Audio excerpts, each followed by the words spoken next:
Paula Nelson to come forward and lead us in the pledge. Is Paula Nelson here with the Martha Stewart Bullock chapter? We'll all stand and face the flag. I pledge allegiance to the flag of the United States of America and to the republic for which it stands, one nation, under God, indivisible, with liberty and justice for all. Well, this is Constitution Week, which brings out our patriots, including representatives from the Martha Stewart Bullock Daughters of the American Revolution, the Cherokee Rose Society. You're going to have to tell me more about that. And the Martha Stewart Society of the Children of America. And lady, if you'll come forward, I'll read a proclamation for you. Come on up to the podium. Whereas September 17th, 2015 marks the 228th anniversary of the signing of the Constitution of the United States of America by the Constitutional Convention. And whereas it is fitting and proper to accord official recognition to this magnificent document and its memorable anniversary and the patriotic celebration which will commence the occasion.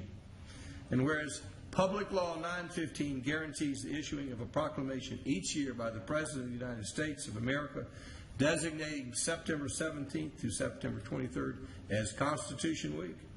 Now, therefore, I, Jerry Wood, Mayor of the City of Roswell, do hereby proclaim the week of September 17th through September 23rd as Constitution Week in the City of Roswell, and I ask all of our citizens to reaffirm the ideals of the Constitution by vigilantly protecting the freedoms guaranteed to us through this guardian of our liberties, remembering the lost rights may never be regained. So, what do we have to say out there? Who wishes to come to the microphone and tell us more? First, tell me about the Cherokee Rose Society. That's new to me.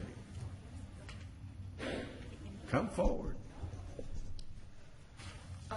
We are a society that helps, that we are descendants from the ancestors that fought in the Revolutionary War for our country. And your name, young lady? My name's Margaret Wheatley. And who were you kin to that fought in the American Revolution?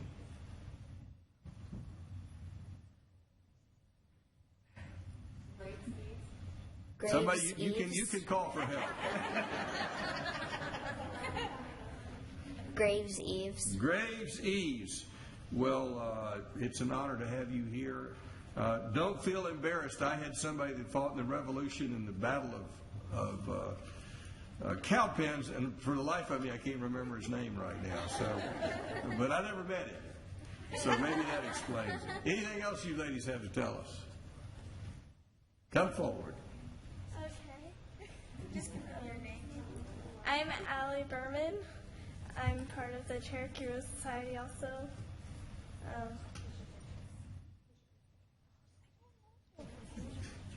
You're going to have to bone up next time. You're going to have to remember these questions. What?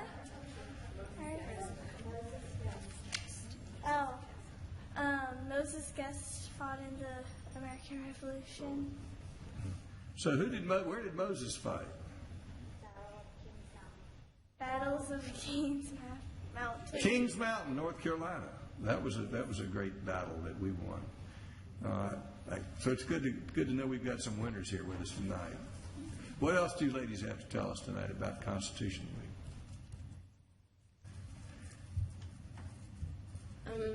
I'm Elisa Jimenez.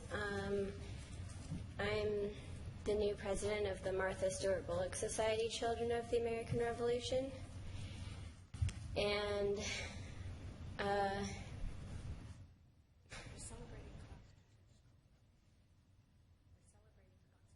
we're celebrating Constitution Week. Well, it's good. It's the only way you get used to public speaking is standing up there, so I'm glad you're getting the beginning. As president, you're going to have to do a lot more public speaking. Your Honor, I think I'm the last one to speak. I'm the one from the older group. My name is Carol Bryant, and I've had the honor of being Constitution Week chairman for the Martha Bullock Stewart Martha Stewart Bullock chapter. I don't know as everybody else, but we really appreciate the chance to come and celebrate our nation's Constitution. And when you start analyzing it and looking at it and really reading the history, you realize how much was given and disagreed upon and argued about. And just like our city councils of today, they all able to work it through. Well, you So thank do us honor to compare us to those distinguished gentlemen who wrote the Constitution. I'm not sure we rise to that occasion, but we can use them as a great example. That's in true. what we can And try I'm to sure strive you for. argue plenty just like they did. So thank We you. do argue. But we don't have anybody, the British shooting at us, so we've got a few citizens who throw barbs at us, but that's welcome. That keeps us on our toes. Let's have a hand for the Martha Stewart Bullock chapter and the Cherokee Road Society. You would like to picture with the council? Absolutely. Absolutely. You're much better at this than I am. Thank you. Good to have you ladies with us tonight. So next we have the motion to, we have a proclamation for Rivers Alive. Do we have some folks here with Rivers Alive? We got Keep Roswell Beautiful. Let me read. Keep Roswell Beautiful, come forward. Yes. Oh, we have a Rivers Alive person back here who needs to get down there. Councilmember Becky Wynn. I have a proclamation to read for Rivers Alive, and they have an announcement to make for us after that proclamation. Whereas the citizens of Roswell in the state of Georgia recognize that all life is dependent upon clean water and strive to restore and maintain the chemical, physical, and biological integrity of Georgia's waters. And whereas watersheds, the key component of the hydrologic water cycle, are an integral part of the Earth's systems. And whereas Georgia has 70,150 miles of streams and rivers that nourish our native plants and wildlife. And whereas Roswell has 1,675 miles of streams and is fortunate to have the Chattahoochee River running through it. And whereas we must bring together citizens, community representatives, and local government officials to restore and preserve our watersheds. And whereas the missions of Rivers Alive is to create awareness of and involvement in the preservation of Georgia's water resources through this annual volunteer cleanup of 14 river basins in Georgia.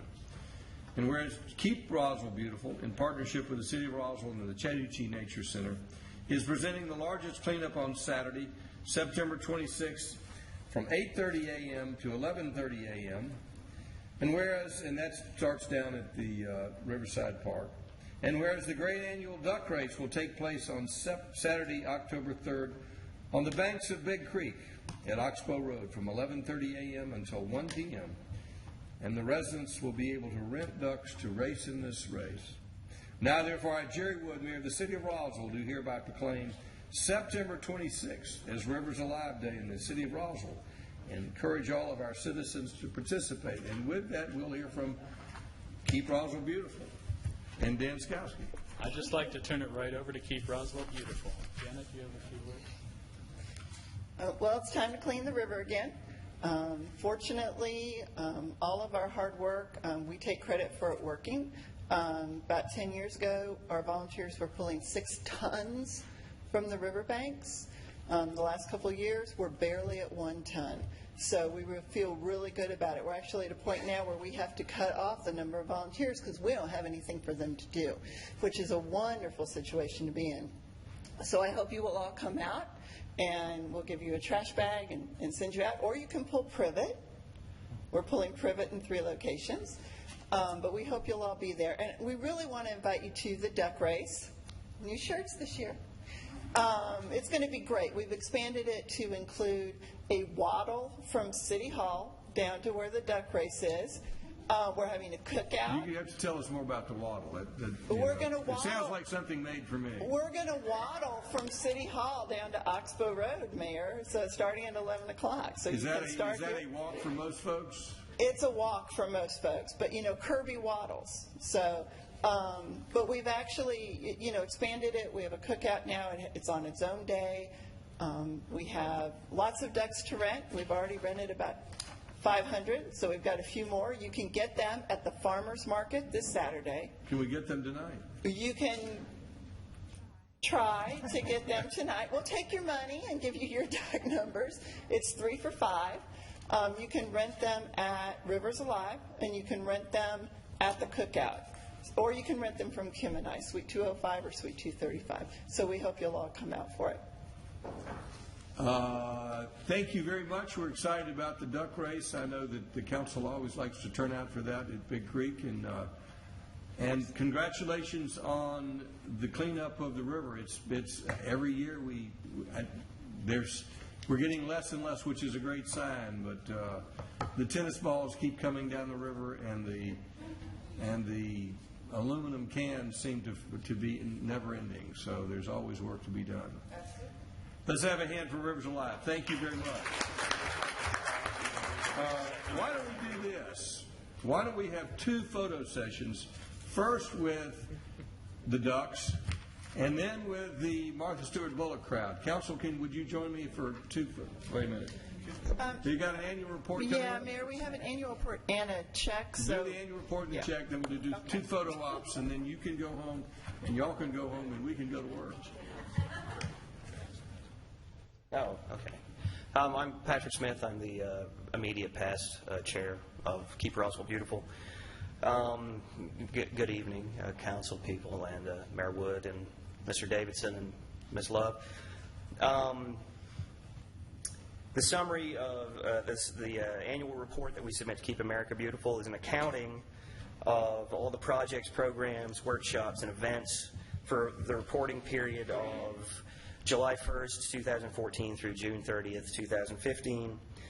And we calculated dollar value of all the volunteer hours, and this year that came to $46,001 and some change. The total value of other benefits came to $16,953 for a total value of benefits of $62,955. The total cost of Keep Roswell Beautiful was $25,969, so that gives a cost-benefit ratio of 2.42 to 1. So that was the value of the volunteer hours through Keep Roswell Beautiful this year. We also do a litter index every year, and that resulted in a litter index this year of 1.43, and this is on a scale of 1 to 4, with 1 equaling no litter and 4 equaling extremely littered, and this is, of course, somewhat observer biased and subjective. So how are we of doing course, over time? I know we're doing great with the tonnage. We're getting less and less. How are we doing on litter and all? Well, this year the litter index was 1.43, and that's probably about average for the past 10 years. But I'll say that I've participated in the litter index for the past 3 or 4 years, actually. And, to say that something is... on the accounting side or on the littering side? That's on the accounting So side. I'm just checking. Thank you for being on the accounting side. And I would say that very few streets get anything above a 1, and you really even have to sort of stretch to get anything up into the 2. It's really subjective. I mean, the streets in Roswell seem to be extremely clean, so you kind of have to almost cheat to get a 2. But you can't turn in a 1 because that would mean no litter. So if you're driving down the street, so 1 is no litter. It's not 0.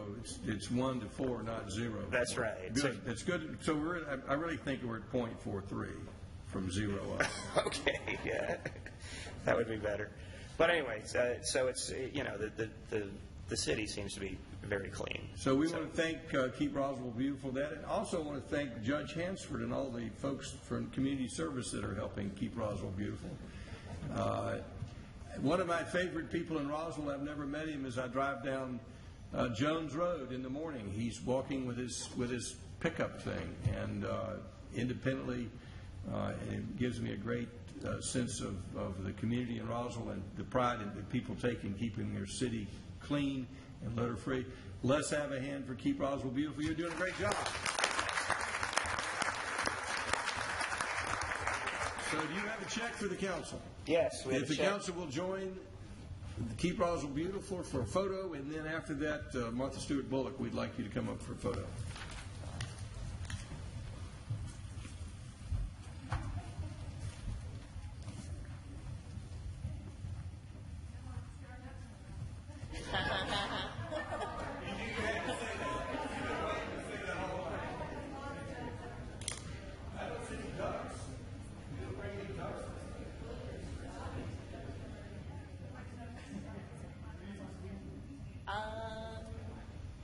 Can you come around on the other side? Balance out the ducks.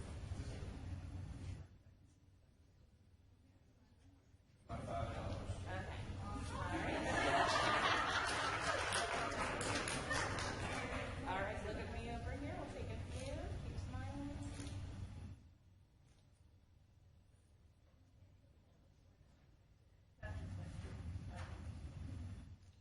All right, great. Thank you. One more round of applause.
Good job. Smile big. Very good. Here we go. Yeah. Good job.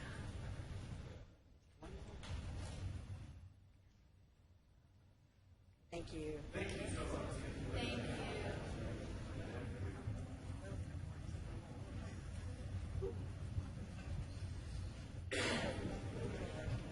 Yeah.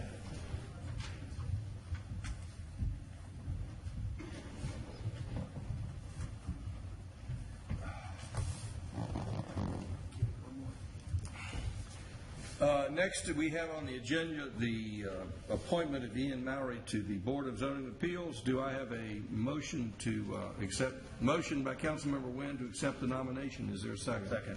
Second by Councilman Orleans. All in favor of the motion, raise their hands. Passes unanimously. And next we have a reappointment of Aaron Gravitt and Michael Harris to the Roswell Arts Commission. Do we have a motion to approve that appointment?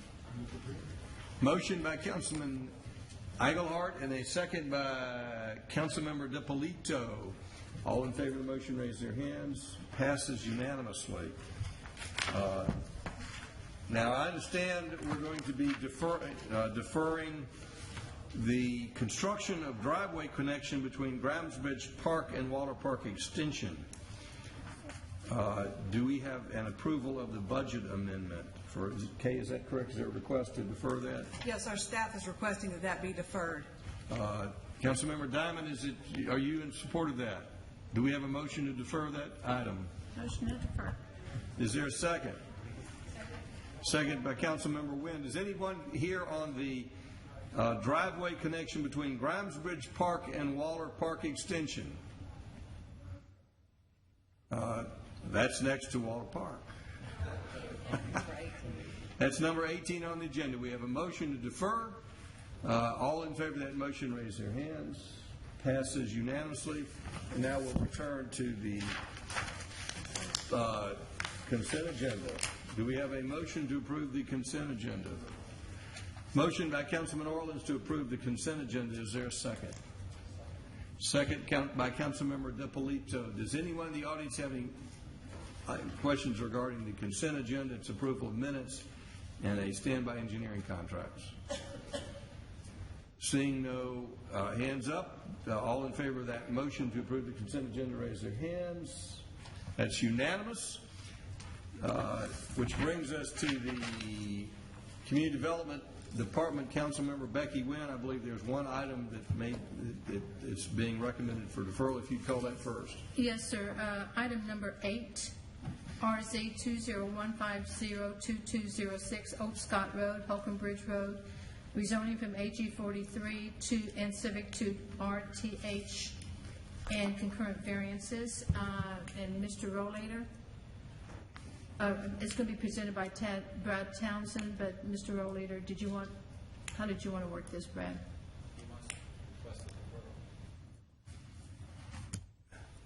If we can shorten it, I'll go first with Brad's consent. I'm Don Rollator, 1865 Lockway Drive, Suite 601, Alpharetta, Georgia. I'm here tonight on behalf of Trayton Homes. See how simple I can make this. We had a staff recommendation of approval, which was totally acceptable to the applicant. We had a unanimous recommendation of approval by the Planning Commission, which was acceptable to the applicant. While I was out of town, I received an email from the staff suggesting that perhaps the entire site plan might have to be redrawn, and that certain changes might have to be made in order for this to go forward. That email stated that it was acceptable to the council to extend the time for the public hearing for that to be considered. My statement to you tonight is that I think it's the wise decision on behalf of the city and on behalf of the applicant to extend this consideration for 30 days so we don't spend an extra hour and a half up here tonight sorting it out, when I believe that it can be sorted out so that it can be presented in October and a resolution reached, however that resolution may be. My last discussion with some of the people today was we're not certain whether it has to be amended or not. So, Mayor, with all due respect, I don't want to spend the night unraveling it if we can carry it into October and proceed with everybody knowing what base they're on. Does the council have any questions regarding the request for deferral? Is there a motion for deferral? Excuse me. Yes, Mr. Mayor. To continue Old Scott Holcomb Bridge Road rezoning to October 12th meeting. Is there a second? Second by Councilmember DePolito, motion by Councilmember Wynn. Is there anyone in the audience here tonight who came to be heard on that issue? Any hands up? Before you come forward, let me first tell you that if this motion passes, then you will have an opportunity to be heard on October 12th. And the plans may or may not change between now and then. But you also have an opportunity to be heard tonight as to whether or not we should defer this. And if you cannot make it back on the 12th, you can tell us what you would tell us on the 12th. So I will recognize folks who want to speak. Yes, sir. If you'll give us your name and your address, and there's a 5-minute time limit. Edgar Fields, 435 Musket Entry, directly behind the area of Old Scott Road. I've been a resident there for over 35 years, and I think we should defer this so we will have an opportunity to hear more and more from the residents of the area that's there. I know that postings was up in the area, but I don't think we've heard from the residents that live in the area as far as putting up townhouses in an area where most homes have 3/4 of an acre that's directly adjacent to these townhomes. And also not to mention the congestion that such a large area would bring. Thank you, sir. Thank you. Who'd like to speak next? If you are in favor of the deferral, there's no big reason to speak, but we want to hear from you. But if you're opposed to deferral, you probably need to speak up. Thank you, Mayor, council members. My name is Harry Tate. I'm a property owner, 460 Musket Entry, and also 445 So we are directly affected by these plans and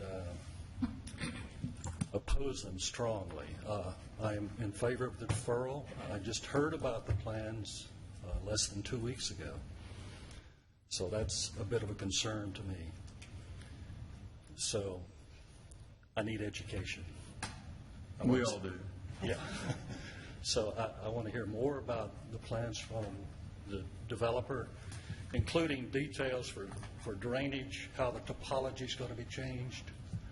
And I'm concerned about the wall. The idea of constructing walls between communities is out of date and old-fashioned and cannot be sustained in the future. So thank you. I hope to make the meeting on the 12th. Thank you, sir. Anyone else wish to speak? Mr. Rollator. Oh, I do have a question for Mr. Rollator and staff. And I've had a couple of citizens who have expressed a wish to learn more about this request. Do we anticipate any opportunity between now and October 12th for citizens to learn more about this? They can contact the planning staff. We have at least the most up-to-date site plans and the approvals that went through the Planning Commission drawings. We also have the draft resolution and can go over any aspect of the project that they would like to. I'm sure we'll be in contact with the applicant if they propose changes prior to making it back to council on the 12th. Mr. Rollator, is the applicant available to answer questions? Yes, sir. Who would they contact? Great. And if any other folks you can share that card with, Mr. Rollator has always makes his best effort to be available. Any other questions council may have before we entertain a vote? All in favor of the motion to defer, raise their hands. Passes unanimously. Okay, the next one, excuse me. Folks, if you've been heard and you don't want to sit around for the rest of this meeting, you're free to walk out any time. Just be quiet. Next item is CU 201502193 with a concurrent variance 201502194. This is at 145 and through 153 North Cross Street and 968 4th Street. It's a conditional use for multifamily units and a concurrent variance for a reduction in parking. And it will be presented by, it says Ms. Dybel, but I guess it's going to be Mr. Townsend. I'll make the presentation this evening. This is an application for a conditional use located at the corner of Forest and Norcross. 3 small parcels that contain existing homes. The applicant is requesting a proposed development for 5 multifamily units and 7 work-live townhomes. The applicant did revise the plans between Planning Commission and Council, so the concurrent variance for parking has been removed. They meet all of the parking requirements, and they have proposed dedication of a miter to meet the Transportation Department for future improvement along Norcross. This is an aerial of the current property showing the existing 3 smaller homes, which will be removed and replaced. This is the NX zoning for the subject property. As mentioned, is proposed for 5 multifamily units and 7 work-live, as well as containing a small retail, restaurant, office location, all in the NX zoning designation. This is the proposed site plan that meets the parking requirements. There is some on-site parking for the development. The 5 units that are facing north are the live-work, or the multifamily ones. The 7 along Forest are the live-work locations. Each of the units has an underground garage which holds 2 parking spaces. That's how they meet the parking requirement, as well as the few on-street parking locations. This is the landscaping plan showing the preliminary location for landscaping and trees. This is a blow-up of the site plan showing the location. This is the required landscaping and required amenity space. I think this just kind of helps everyone see. This was a request from Councilmember DiPolito earlier today, so I thought it was important to put it in the plan so everyone can see that they are meeting the two requirements for the landscaping as well as the outdoor amenity space in those locations. Does the council have any questions? Councilmember Wynn.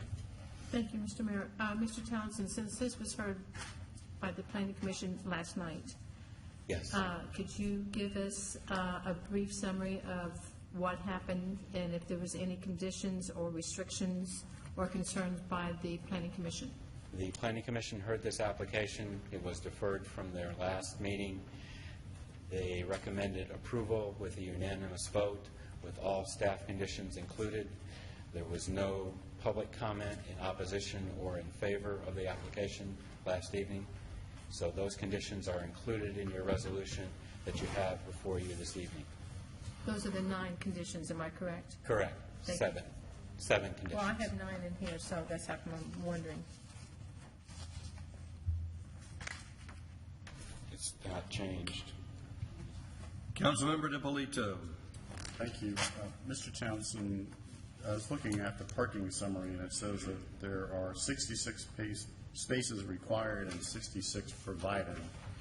So can you explain the need for the variance? There is no longer a need for variance. Okay, so even though the approval is saying conditional variance or concurrent variance, there's not one? There's no longer a concurrent variance. They amended the plan between Planning Commission and Council, and the concurrent variance for parking was withdrawn because they changed the uses and removed mostly office space, which then reduced the parking calculation. So our approval tonight is just for the conditional use? Conditional use for the multifamily, correct. Okay. Second question for you. On the landscaping, what you were showing there has the stormwater area as landscaping. Does that count? It'll be green on top. So that's, okay, so that's, it looks like it's a vault. But it's going to be green on top. It's going to be green on top? I guess the applicant. That's what at least they're representing. It's going to be green on top. Okay. Thank you. Any other questions? Councilmember Eichelhardt. Thanks, sir. How wide is the sidewalk? I can't tell. Is it 10 foot or is it 5? I believe it's a 5-foot sidewalk along Forest, and we're getting additional right-of-way as for when you build the on-street parking, the sidewalk goes behind that, so we're getting that additional right-of-way for that sidewalk location to be, I believe it's a 5-foot sidewalk, Okay. And then which matches most of Forest. Right. I guess I would hope we get a little bit more, though, Right. because once you really, if this does become a walkable area, then 5 feet's really not that much. Right. And on the height, is that, if you're standing on the corner up there, is that going to be the same as what's on City Walk? I guess that's a separate question, but if you were looking at it from, say, the library, would it appear about the same height? You're probably only going to see a 2-story type building because it will look it'll look like 3 in the That's rear. backed off, right. So it won't probably have as much, it would probably be very similar, it would be less than what City Walk looks like on the Norcross elevation. Because that has a 3rd story as well as a pitched roof. Right. I believe most of these buildings are going to be flat roof, so that may have it look a little bit shorter than that. Okay, thank you. Councilmember Diamond. Brad, I know there was some back and forth on the right-of-way on the corner. Can you give me maybe it's for the applicant is my question, but does this what kind of road improvement does this anticipate at that intersection? The way it was proposed by Transportation and the miter that's being shown at the corner is for a regular roundabout. If ever, what Transportation has requested is that a transportation improvement at this intersection, which is not in any plan program or any budget, if it ever takes place, that this project not preclude that.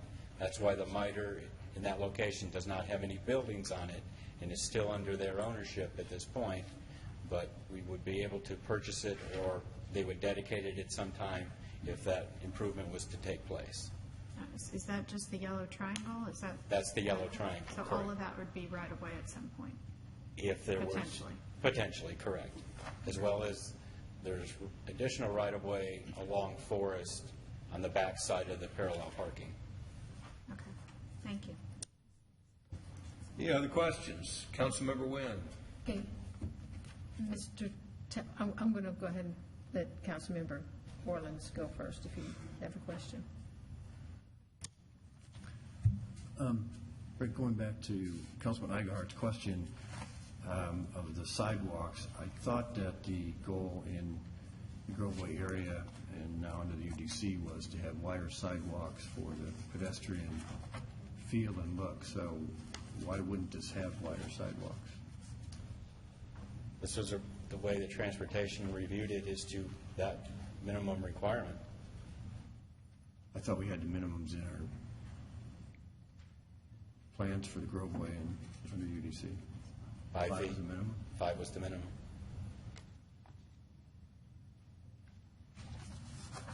Councilmember Wynn. Okay. Sorry, Brad, that on my resolution I have 9 conditions. It is 9. Okay, I just want to clarify before I make a motion. Thank you. Councilmember Diamond. Talking about the width of the sidewalks, how wide is the street? Because I'm trying to remember, I know there were some streets that we didn't have the option to do as much on the side. Do you know the total width? I don't know the complete Maybe right the away. applicant knows, he probably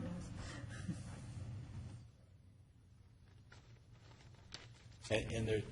In this particular location, it's a little bit deceiving because there's extra asphalt on the west side that's like a acceleration lane in that location that's really extra asphalt.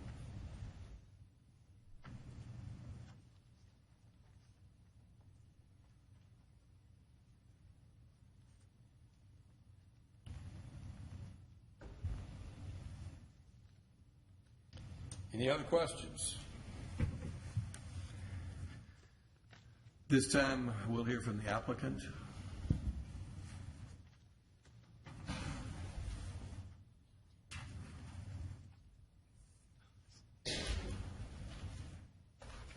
Yes, my name is Dave Schmidt. I reside at 12660 Silver Fox Court here in Roswell.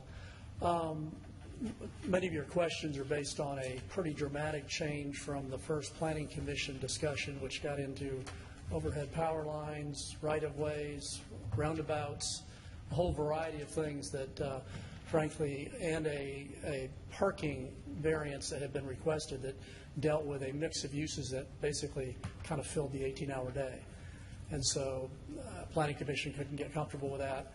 I changed the plan, some of the uses, so that we could basically meet the parking. So item number 1, the parking request is off the table. But the rest of the conditions, which were pretty heavy transportation focus, were all ones that we could work with, particularly the roundabout, which that triangle that you see up there does allow for a full roundabout according to transportation and allows us to do what we need to in terms of shifting the buildings around. Beyond that, I just would answer questions. We're satisfied with how this plan works without the 9 conditions that you have listed there are fine. And so would simply answer questions as you might have them.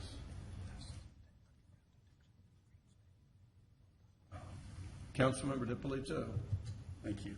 Mr. Schmidt, would you discuss how the stormwater area works for landscaping purposes? I need some help from Steve on that. Is this a green roof? Steve Rowe with AEC 50 Warner Spring Circle here in Roswell. The idea is we're going to do a lot of the water quality treatment throughout the site, with that main parking area island being some bioretention, probably some paver areas, so that we can do more of a traditional detention facility in that area. There may be some walls, but we're trying to gear it towards more of an earthen structure in that location while dealing with water quality offline before it gets there to help alleviate some of the volume issues.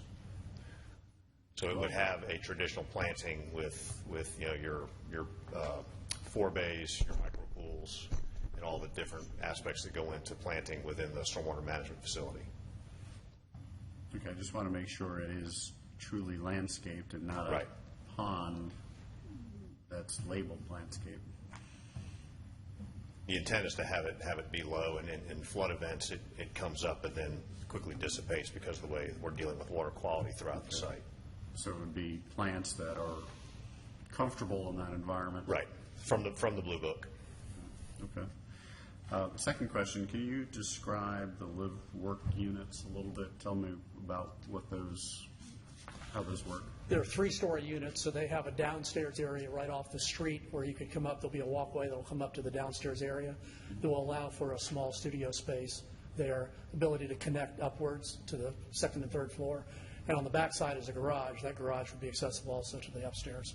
So it basically gives the ability for the user to have a small studio space in the downstairs area where people can come in and transact in a live-work environment.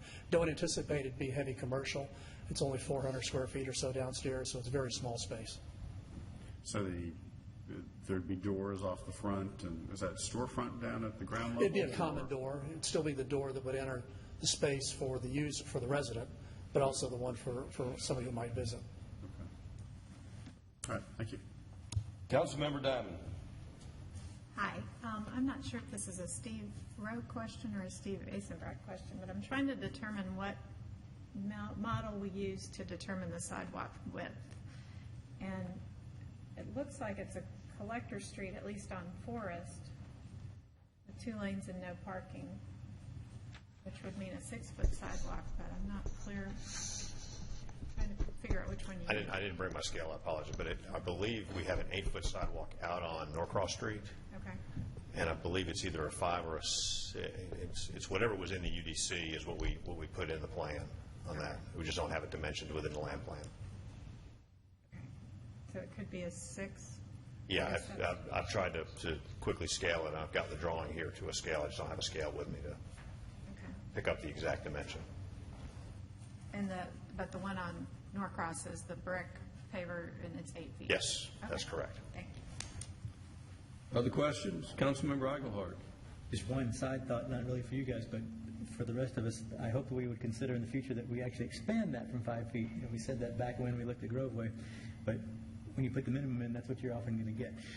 But I'm glad it's at least a little bigger in some places. So my question for you is back on the restaurant area. So that's intended to be outdoor seating as well? How much will that hold? Well, at this point, I'm not designating it anything. I used restaurant to basically say if I made it 1 story and we had some outdoor space, we could meet the parking requirements. So the code allows us to do that there, but the reality is we're not asking for any variance on parking, so I'm just going to have to work that space to what meets the parking requirements. As you know, restaurant, it's double the space of retail, double the number of spaces for retail. So that building there can be a small restaurant, and I'm not anticipating being one with a grease trap. It's probably a sub shop, coffee shop, something like that. Or it could just be straight retail. The difference in the uses is 1 for 150, 1 for 300. Sure. So we have some ability to flex in there. So I don't think tonight we're asking for a specific site plan approval, even though we're showing you how we're going to get there. But we see some flexibility from that, depending on how I actually design hope it would be, because I like the idea that it actually is our first true mixed use with a lot of actually same mixed uses on the same property. We haven't had that really. Well, and that was the goal here, between residential, some office, and that space that could be a little coffee shop or some other kind of retail shop, mixed a lot of variety of different things. And we think the look along both Norcross and Forest Street presents a look that does, in fact, the look of the building on Norcross replicates the Canton Street, if you were looking where Provisions is. That balcony on top and so forth, that's the design of the front that would face Norcross Street. Good, thanks. Any other questions? Thank you. Does anyone in the audience have any comments, for, against, questions? Seeing no comments from the floor, do we have a motion? Yes, Mr. Mayor. Motion is to approve the conditional use for the multifamily units and to make sure that all 9 conditions are also part of the site plan. That's my Motion for approval by Councilmember Wynn with the staff recommended conditions. Is there a second? Second by Councilmember DePolito. Is any further discussion by council? Councilmember Eichelhardt. Just to say that you may be surprised, but I support this project because I do think it's great to have real mixed use on the same property. We haven't had that. We keep calling for it. So I hope that in the end, whatever does get put through does actually include all those things, because that's a great thing here. Any further discussion? All in favor of the motion, raise their hands. Passes unanimously. The next one on the agenda is CU 201502202 with a concurrent variance.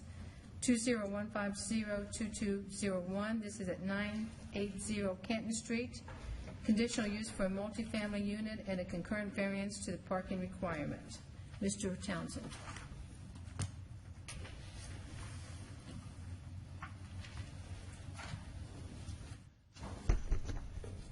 Sorry.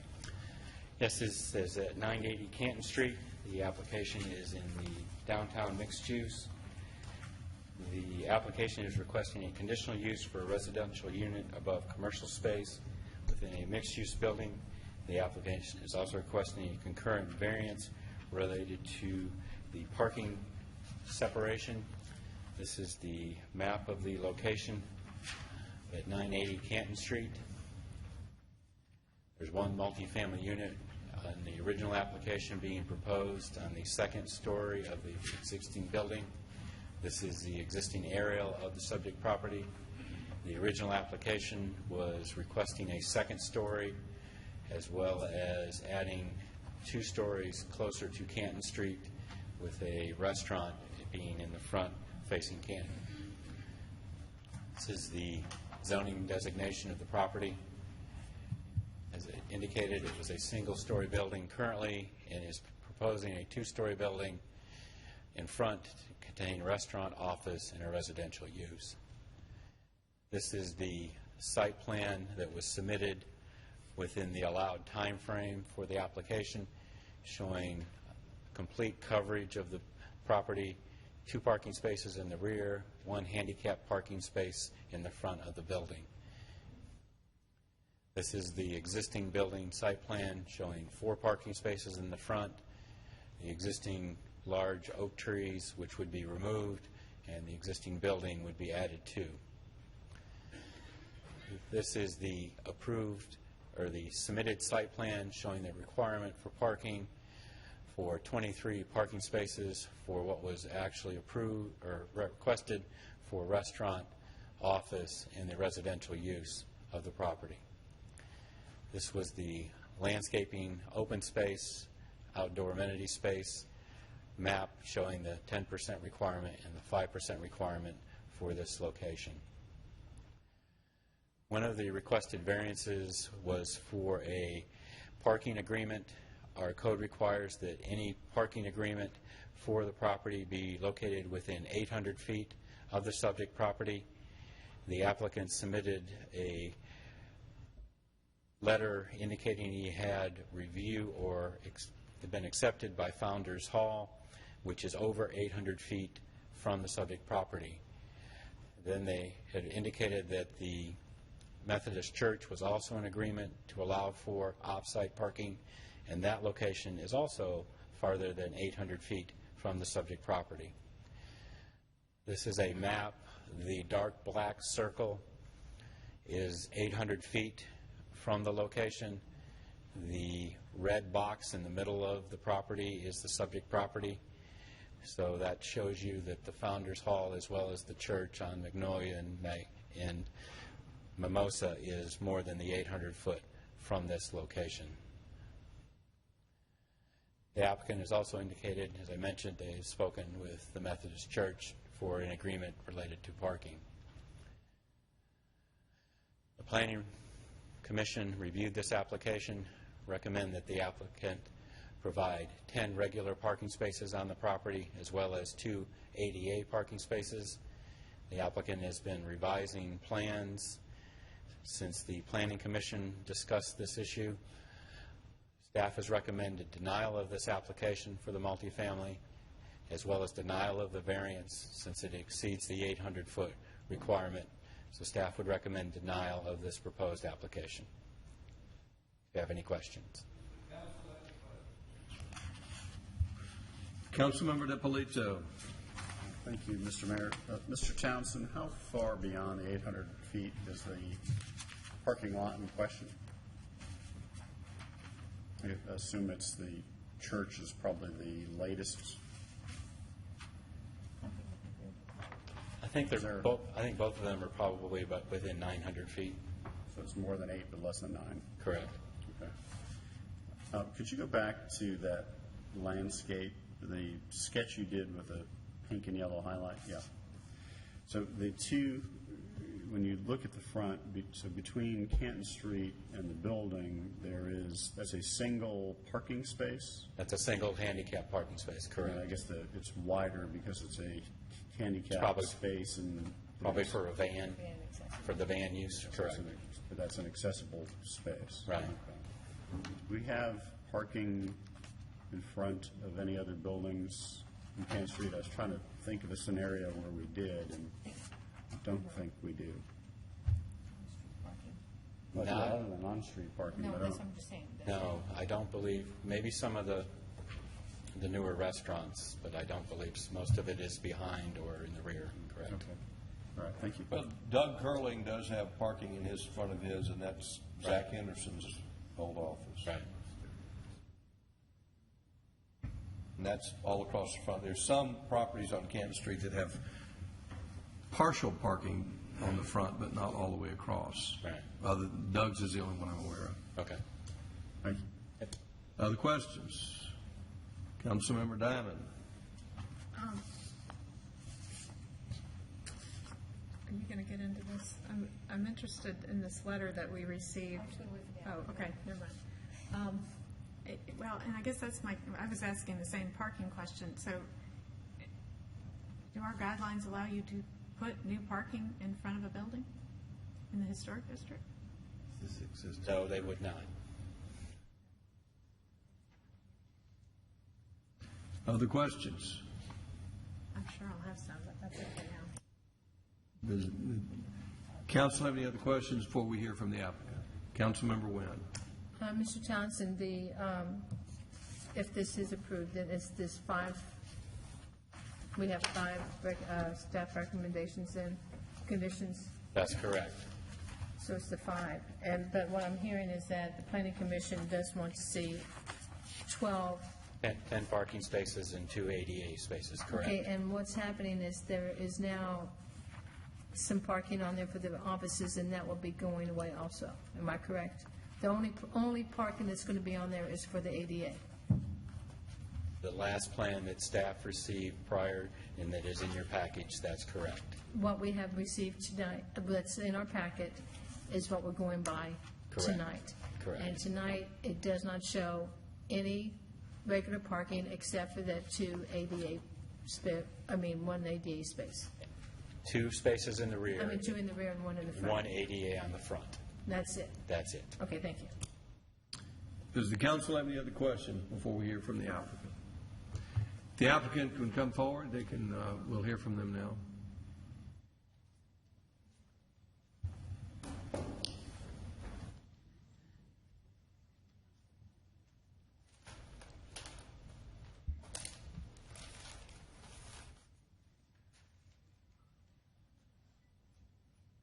My name is Bill Plummer. I'm the applicant. My architect has lost somewhere, so you're stuck with me tonight.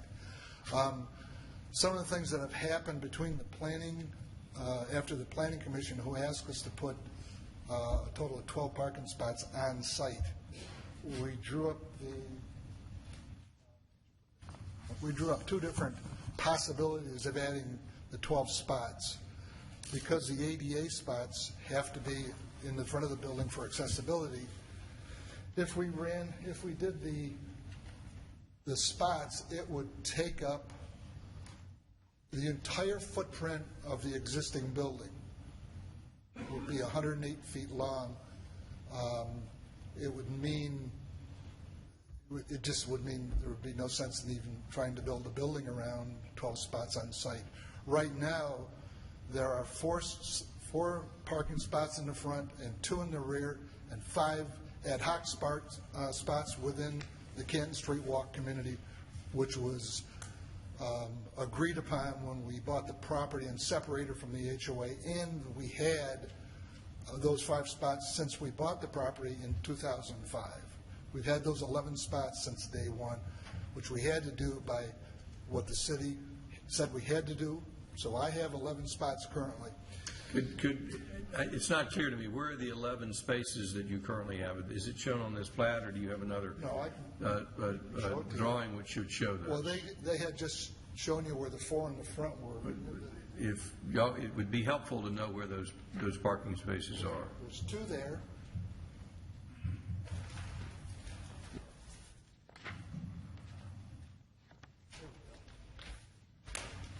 There's 2 there, and as you can see, here are the existing, here's the existing 4 spots that are on this location right here. The other 5 spots are within the Canton Street Walk Committee. They are agreed upon, and they are part of what we have in a contract with Canton Street Walk, HOA. Mr. Townsend, were those considered when this came forward, those additional spaces? Yes. He did not indicate them on the plan, and he did not include them in his parking calculation. Well, they are in the parking, because it says right up there that there's 5 within the Canton Street Walk. On our original plan, there was 5 within CSW, it said. So they were there. But all that being said, we've run into an issue, a matter of easement issues that occurred on Monday with the HOA. They will not allow us to redo the sidewalk, which they own a sliver of, which owned by HOA. And the 4 spots in front is part of a shared paved area that we shared the cost of redoing at some point whenever it needs to be redone. I don't want to fight over an easement, so we've had to, once I got their letter Monday of all the conditions of what the HOA wanted from me, I decided that we have to do something different. I can't do this because my building would be smaller than it is today. So here's what I resolved as of Monday, and I was sorry to blindside Brad. We sent these to him today, and I know it's something that you don't like. But we had no other choice. I have withdrawn my request for a 2nd floor on the building. It's going to be we'd like to have a 1-story building.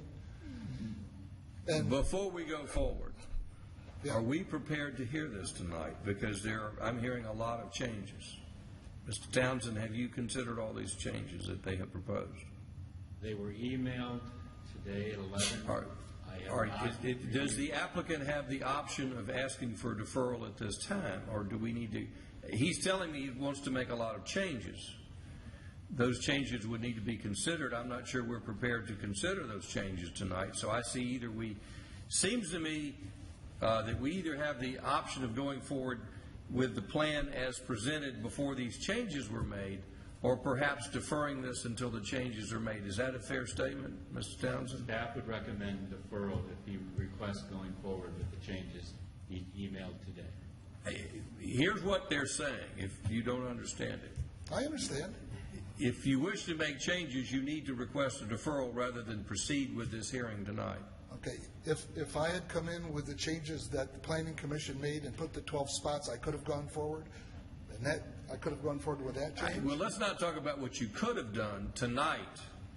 I think you have 2 options, as I understand it.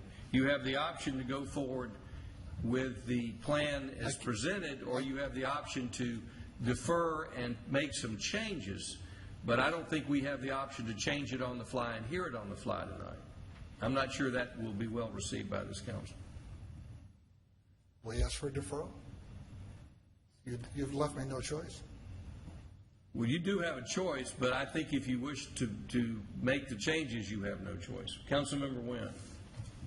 Mr. Mayor, yes, I think we need to defer this, and I'm very concerned because we just received a letter dated today, September 16th, stating that the Canton Walk community is not giving up the right to shared paved parking. got the letter right here. And it's from their attorney. So. They're not giving up the right. Well, it says right here, see. I don't think we need to go into all these details. There is a request for deferral. How do we feel about the request for deferral?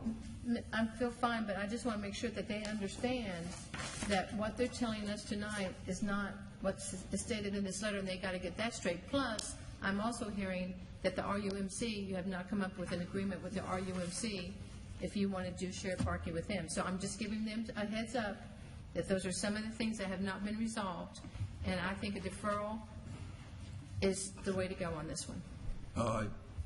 This is my recommendation, is anything that the council may know of which is unresolved, if they could let Mr. Townsend know, so Mr. Townsend can make sure that the applicant fully understands those, and we can be prepared with a amended set of plans. So there is, do we have a motion for deferral? To defer until October the 12th. Motion deferred by Councilmember Wynn. Is there a second? Second by Councilmember Diamond. Now, is there anyone here who came here tonight to be heard on this zoning request? Anyone in the audience? There is a request for deferral. If this request is approved, this will come back. What date are we requesting to defer to? October 12th. October 12th. So if you have no objection to deferral, there's no real reason to come forward unless you're not going to be here that night. But if you'd like to say something tonight and you came to be heard on this matter, we'll hear from you now. But there's a request for deferral, and we'll see some revisions of this plan and another set of plans to review. So does anyone wish to be heard on the issue of deferral? I'd like to get a copy of that if I could. We'll certainly give it to you. Mr. Mayor, I have 2 copies, so he can have one and Brett can have one. I'll get it down to you. We'll get you a copy of that. So we have a motion and a second to defer. Does the council need further discussion by council? All in favor of the motion to defer, raise their hands. Passes unanimously. We'll get you that information. And if the citizens who came here tonight to be heard on this wish to learn more, Mr. Townsend, I presume they can get in touch with you? Yes, sir. Is the applicant available to answer any questions from the citizens, from the community? Mr. Applicant. Mr. Plummer. Yes, sorry. Are you available if the folks who came here tonight are to answer questions about what your changes are? Sure. How would they reach you? They can call me. They can email. They've got my contact information. I'm a member of the Canton Street HOA. So the Canton Street HOA has contact information for you. Just checking. Thank you, sir. Yeah. Oh, moving right along here. Next one. Conditional use, 2015-02212-275 South Atlanta Street, conditional use for multifamily units in a mixed-use building. Mr. Townsend. This is approximately 0.6 acres located at 275 South Canton Street, along South Atlanta Street, right next to the National Park. This is the subject property. The home has been removed. It's actually vacant. It's zoned NX. The applicant is requesting a 14-unit multifamily mixed-unit building. The height allowed is 3.5 stories in this location. And this is the site plan showing the access to Atlanta Street. The access takes you down underneath, and then they park. The lower level of the building will actually be parking, and then it will have a mixed use on the first floor, and then the multifamily above that. This is the landscape required and open space amenity. What's hard to be represented on this is the roof amenity that's being utilized on top of a park of the deck, or top of the building is also included in some of that calculation. Planning Commission recommended approval Staff recommends approval with the conditions that are included in your package. There are 4 conditions. As part of this site plan, the city does get the dedication of right-of-way for the South Atlanta Improvement Widening Project. So there is a dedication of right-of-way as part of this project that is included in this plan. If you have any questions. Is there any opportunity for interparcel access? I don't know whether it's on here or not. I don't know what's adjacent to this property. The Creekview apartment, it really doesn't show. The Creekview apartment, like tennis court, is like to the north, so there's no real... To the rear? To the rear, correct.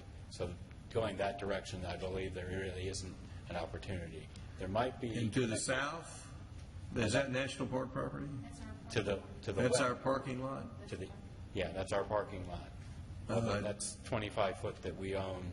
Is there an opportunity for interparcel access there? I try to encourage interparcel access, even when it's the city that I'm encouraging.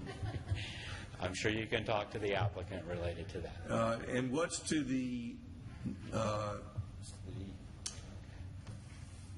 I guess, is it to the west or the north? Yeah, it's to the west. Isn't that where the limo, used to be a limo? Is there any opportunity for interparcel access there? South Atlanta Street's just, as much interparcel access as we can get. Right.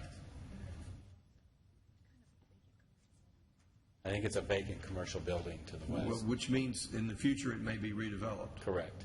So can we somehow get a condition if there's an opportunity for interparcel access to get it there? I think that would be appropriate.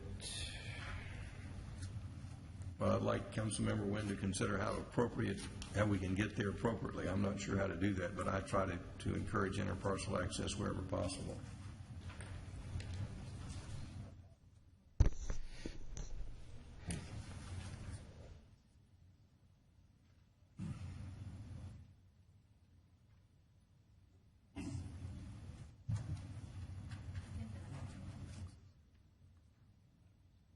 What are you showing us?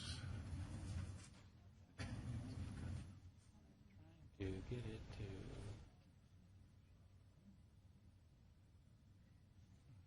to... This is along the rear of the property. It would probably be most appropriate in these locations.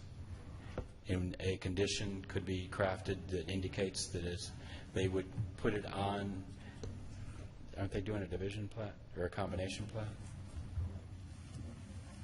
That interparcel access could be shown on the plat that's recorded, and when development in the future of those parcels takes place, we could do that.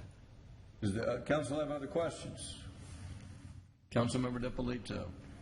Thank you, Mr. Mayor. Mr. Townsend, there is a trail that comes up through the national park, or a proposed trail, that multi-use trail that has not been built yet, but I believe we have earmarked, well, not earmarked, but we have set aside funds for the multi-use trail. Is that correct, Ms. Love? We can find the money for it if we get permission. I think we funded it the year before last. We just haven't built it yet. Yeah, it is part of, I believe, the mitigation efforts. Mr. Asenbrack, yes, he's nodding yes. Okay. So that is funded, and that trailhead, I guess, comes to this future parking area that would be built soon, I assume, along with the trail. As far as extending that multi-use trail further to the north, have we taken that, well, I guess it's, in this case it's to the east, ultimately it goes to the north, but along the historic gateway, have we looked at this layout to make sure that we can continue a multi-use trail along the front of this property? Were you talking about where the sidewalk would be? Yeah, I think there's a small sidewalk. It's hard to tell. Once again, it doesn't have dimensions on it.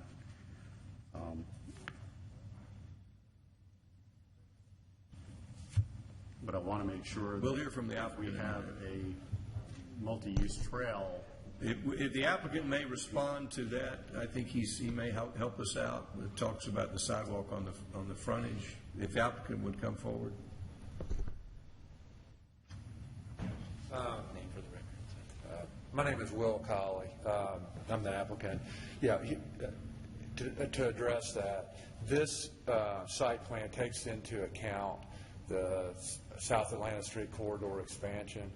So we worked with Rob and Transportation to actually place the property where the future road and right-of-way is going to be. So all of this is taken into account of that. In addition, we have worked with the National Park Service. We talked to them about the parking lot there. And they, unfortunately, they're not exactly sure how that is going to work. But on this particular parcel, where the parcel that Roswell owns, there's a real dip in that. So we're going to actually use dirt to fill that in to kind of level that out. So all that makes sense for that parking lot in the future. So yeah, the trail going north should be good on that in this particular. How about the interparcel access to the west?